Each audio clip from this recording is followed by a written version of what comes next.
think I would have gone in probably teaching or something. I wanted to go into history or anthropology.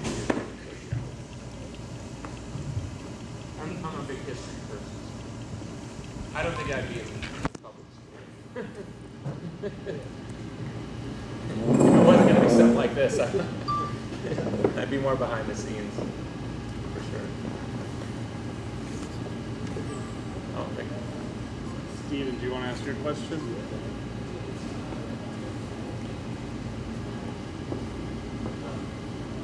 What are some of the influences on your coming album? I don't think we really look at it like that. He's asking about influences on the new album.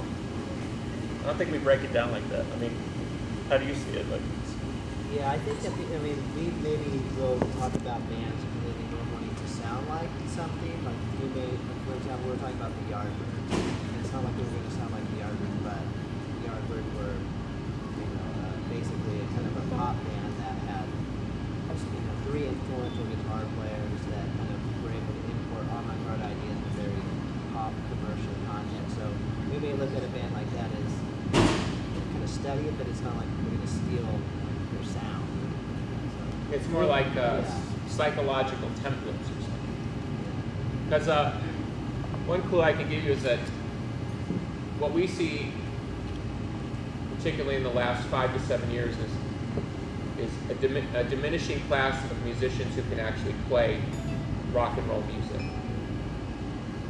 There's thousands of bands that can play rock and roll music, but they can't really play rock and roll music, which is different. And to people like us, which grew up on Eric Clapton, Randy Rhoads, and Tony Iommi, and Jimi Hendrix, if you were going to play the guitar, you had to be able to play the guitar, which meant interpreting some emotional quality through the instrument. And it's the same thing for Mike, and it's the same thing for Nicole. So when we think about playing our instruments, we think, how do we better translate our emotional quality through our instruments?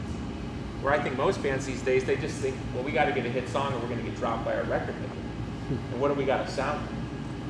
Which is why I think you see a diminishing class of bands that can play live in an adaptive, rolling, emerging way, a la a Cure or a Led Zeppelin or a Beatles, where the fans and the band go on this journey and it starts here and it ends up somewhere over here, and no one knows when it begins where it's going to end. I mean, if you look at most bands these days, and I honestly, I say this with complete empathy, I feel really bad for them, because if you hear their first album, you can pretty much already tell what their third album's going to sound like. You already know. And I guarantee you, if that first album sells, that record label is going to tell them, don't change the fucking sound. But that's at the very root of why that band will never be a band like the Smashing Pumpkins, or Pearl Jam, or Nirvana, or the Beatles, or whatever, because they're never going to be allowed to figure out some other thing beyond that initial moment. Like we just played Rhinoceros. I mean, that's one of the first decent songs I wrote. Jenna Forever. I mean, can you imagine if that had been a success in the modern context? I would have never evolved beyond that. There would have been a Bullet with Butterfly Wings, or a Disarm, or a Stand Inside Your Love, or an album like Oceania. It never would have happened. I would be that guy that would have done that thing. And that's exactly the stupidity of the world that we live in now. So, from our perspective is, since this is a diminishing class of musicians and bands that can play, we're further investing in that, because that's what we feel will be the difference maker. Where in the past we would have been told it's about hits. It's not about hits anymore for a band like Smashing Pumpkins. I mean, we'd like to have some. But the fact of the matter is that this band will continue to grow and prosper because we can play. And because we can interpret an emotional template which comes from the outside world and which comes from our inner world, our families and our friends, and what we listen to. And then it translates back out into something that we don't even recognize. When we made Oceania, when it was all done and we sat back and listened to it, we didn't recognize that. We didn't even know that we could make that kind of music. That's the journey. And if it's good, then the audience gets to take that journey with you. Why that's all been lost in the music business, I don't know. So when we listen to somebody like the Yardbirds, we're not trying to rip off. We're trying to say, what was it about a band that had such cool guitar music that they were able to make popular music as well? How did they cross that boundary? And then Jimmy Page, who was the last guitar player of the Yardbirds, how did he then turn that with Led Zeppelin? And how did he take early psychedelic fuzz guitar and all that stuff, and then turn up and write something like Stairway to Heaven? How did he take that journey? Because we study people like that, like you're studying like anthropology. We want to understand how he went on that journey because it tells us something about what we need to do.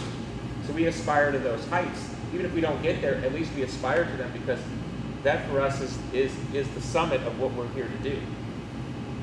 But that record business, and if actually a lot of fans have bought into it, it's literally like, what's your last good song? What's your last good song? Not even what's your last good album, what's your last good show, what's your last good song? Make sense?